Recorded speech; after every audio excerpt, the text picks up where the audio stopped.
Versprochen ist versprochen. Da habt ihr den Ausblick auf den Kilimanjaro und damit guten Morgen. Wir genießen die letzten Tage gerade in Tansania und freuen uns total, dass wir eben den Kilimanjaro heute früh schon sehen konnten. Denn es geht weiter für uns. Wir werden nach 11 Wochen Tansania verlassen und dachten, wir nehmen euch mal mit, weil das Ganze ja zu diesen Zeiten nicht ganz so einfach ist zu reisen. Also unser erster Versuch eines Fluges ist schon gescheitert.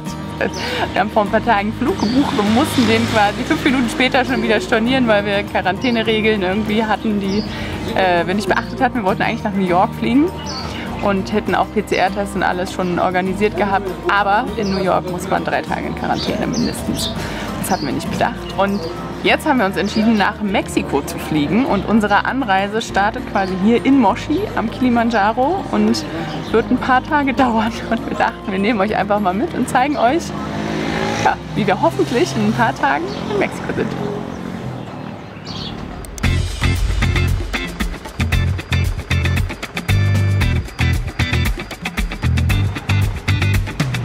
Guten Morgen! Heute startet Teil 1 unserer Odyssee. Wir haben das nämlich so ein bisschen aufgeteilt. Wir fahren jetzt als erstes Mal nach Dar es Salaam mit dem Bus. Und es dauert so 9 bis 10 Stunden. Also mal gucken, wahrscheinlich dauert es viel länger. Und ganz witzig ist, dass es hier eine eigene Buslinie gibt, die gar nicht so vom Hauptbusbahnhof abfährt, sondern die haben hier so ein eigenes gebautes Terminal. Und dadurch ist alles ein bisschen ruhiger und gesitteter. Vielleicht erinnert ihr euch ja an unser Busvideo, wo wir im Ubongo Busterminal in Dar es Salaam losgefahren sind. Sonst habe ich das hier nochmal verlinkt. Das war das reinste Chaos. Ticket.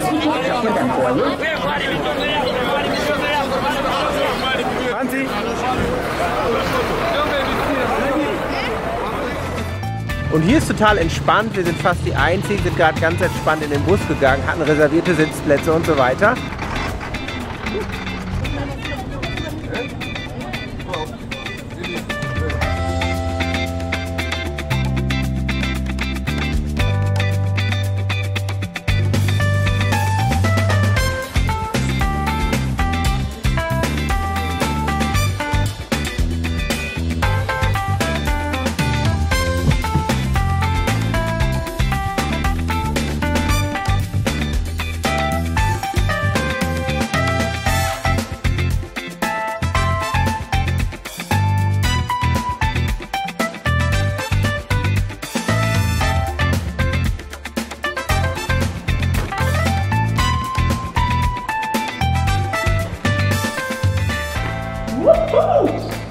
Hammer! Was ein Blick hier!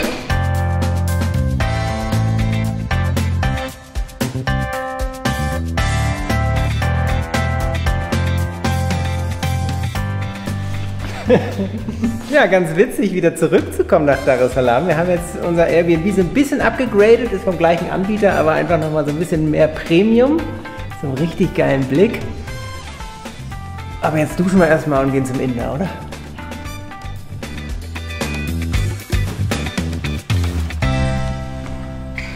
Frisch geduscht, aber einen Tag später sind wir jetzt wieder bepackt hier mit unseren Rucksäcken und erster Schritt unserer Reise ist die Anreise zum Flughafen hier in Dar es Salaam. Nachts um 12.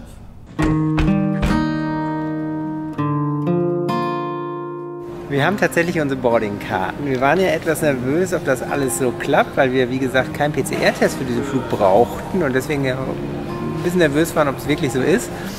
Und uns hat aber doch was gefehlt. Man braucht nämlich so ein Gesundheitsformular und das mussten wir dann für Mexiko gerade noch ganz hektisch auf dem Handy ausfüllen. Da hat das tausendmal nicht geklappt. Aber jetzt haben wir alles, haben unsere Boardingkarten. Damit kann jetzt so viel eigentlich gar nicht mehr schief gehen, oder? Ne, durch die Sicherheitsschleuse und dann ab zum Gate. 11.000 Schilling hatten wir noch. Sprite, Wasser, das allererste Snickers in ganz Tansania.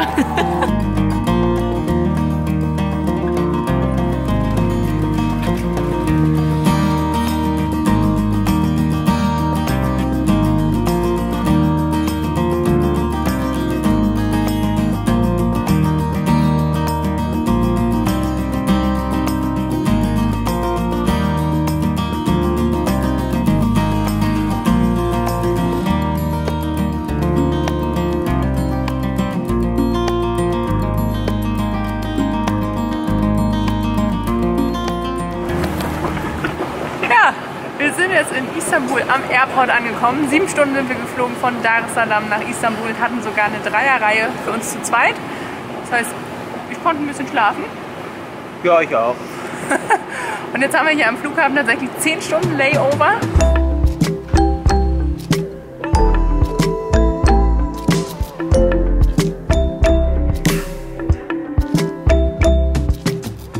Wir haben so einen geilen Rollator gefunden. Und damit laufen wir jetzt hier ganz entspannt in alle möglichen Ecken dieses Flughafens. Ganz cool, müssen wir unsere schweren Rucksäcke nicht tragen. Ich finde den super. Kostet sonst 1 Euro, stand hier aber umsonst rum.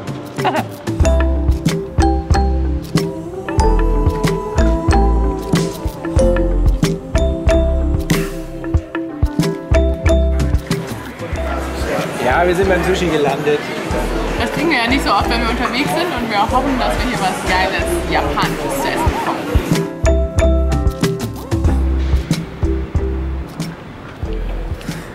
Und wie ist hier so im Airport? Langweilig.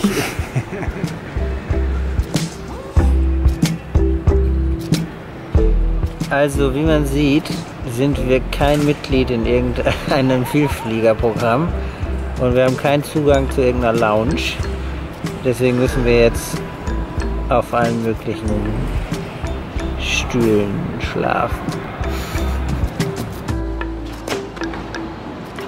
Ja, wenn wir jetzt schon Zeit haben hier am Flughafen, dann können wir euch da auch noch mal ein bisschen was erzählen dazu, wie wir das gerade machen mit Reisen während der Pandemie, also wo wir die ganzen Informationen herbekommen.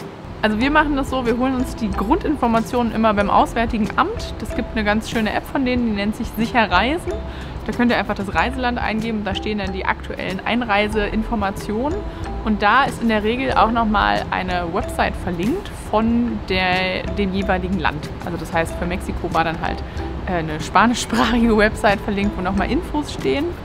Und da gucken wir dann eben, was sind die Einreisebestimmungen, was braucht man einen PCR-Test, wie sieht es aus mit Visa und sonstigen Bestimmungen. Und was auch noch ein wichtiger Tipp ist, guckt nicht nur, wie das in dem Land aussieht, in das ihr vielleicht reisen wollt, sondern guckt auch nochmal auf Bundesstaatenebene, weil wir deswegen ja unseren Flug nach New York wieder canceln mussten, weil da eine Quarantäne vorgeschrieben ist und wir hatten das leider vorher nicht recherchiert. Deswegen guckt eben auch, in welches Bundesland, in welchen Bundesstaat ihr reist und ob es da nochmal spezielle Regeln gibt wegen Corona bezüglich Quarantäne, Einreise und so weiter. Bei uns hat jetzt erstmal alles geklappt. Wir gehen jetzt davon aus, dass wir morgen auch gut in Mexiko dann alles regeln können, dass wir gut einreisen können und wirklich alles bedacht haben.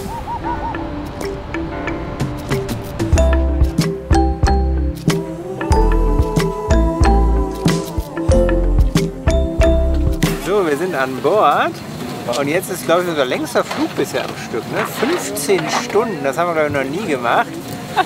Und Turkish Airlines ist jetzt ja nicht so geil, das haben wir auf dem ersten Flug gemerkt. Also Service war unter aller Sau, es gab nicht mal Getränke.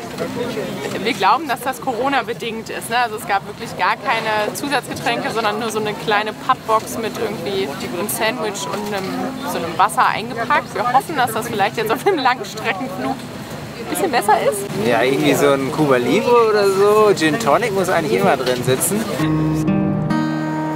Mal gucken, wie wir die 15 Stunden so umkriegen. Gut ist schon mal, es gibt eine Decke, die gab es beim ersten Flug noch nicht. Also wir hoffen darauf, dass es besser wird.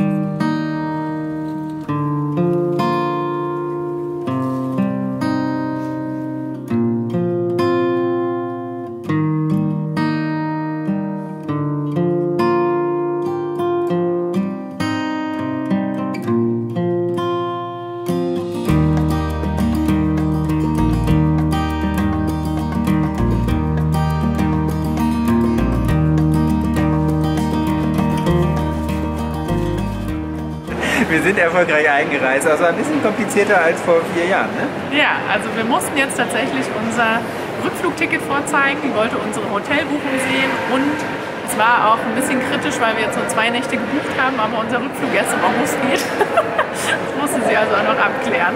Aber sie hat uns dann reingelassen ins Land netterweise und wir haben eben wieder diese Dienstleistung benutzt, flyonward.com heißt diese Website. Fly Onward, ist das richtig? Best Onward. Also ich sag's immer falsch. Best Onward heißt das.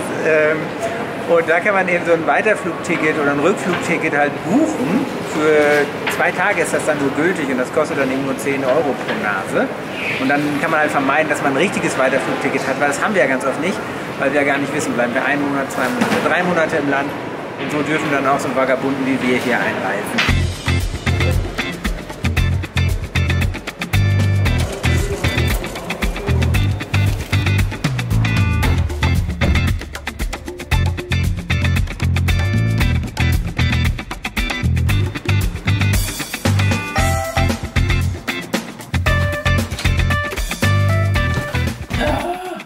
Bienvenidos a México. Es hat nur 37 Stunden gedauert, unsere ganze Odyssee der Anreise von Moshi nach Mexico City. Das stimmt gar nicht. Von da war es noch viel länger. Ach, stimmt. Das waren jetzt 37 Stunden Haustür Dar es Salaam. Vorher sind wir noch die 10 Stunden Bus von Moshi gefahren. Schon eine etwas größere Aktion.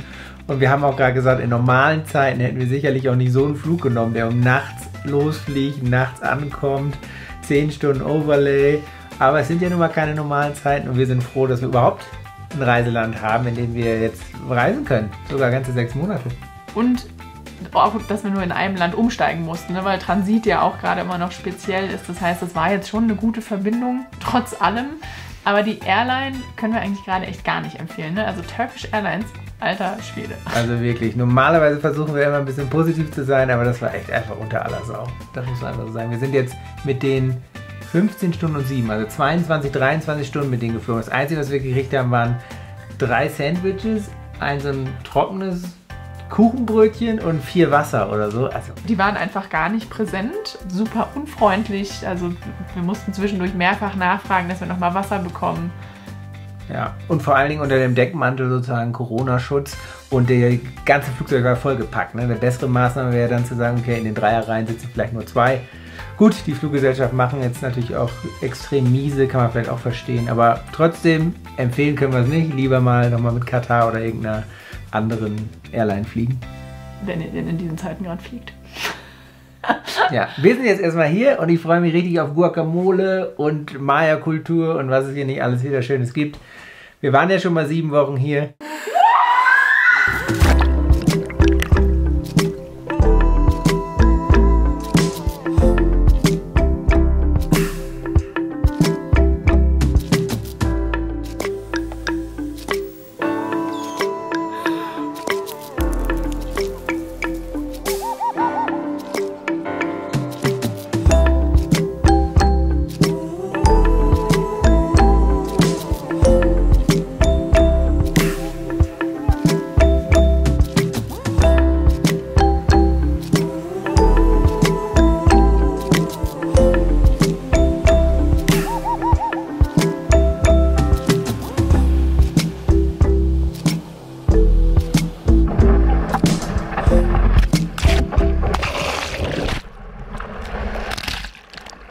Also kurze Werbung für unsere erste Mexiko-Playlist und da kommen dann jetzt ein paar neue Videos dazu.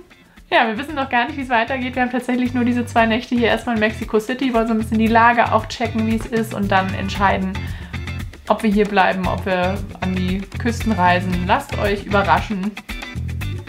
Auf zu neuen Abenteuern.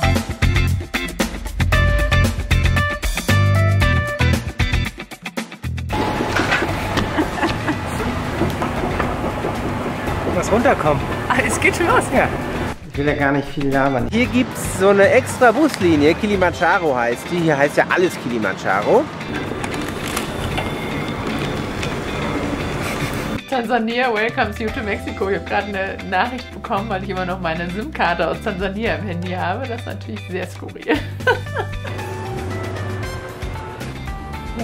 Achso. La la la. Steht nochmal ganz normal. Ganz normal. Filmst du? Nur 10 Euro, das ist doch ein Schnäppchen. Kommt das nicht in unseren Einkaufswagen? Nein. For your house, always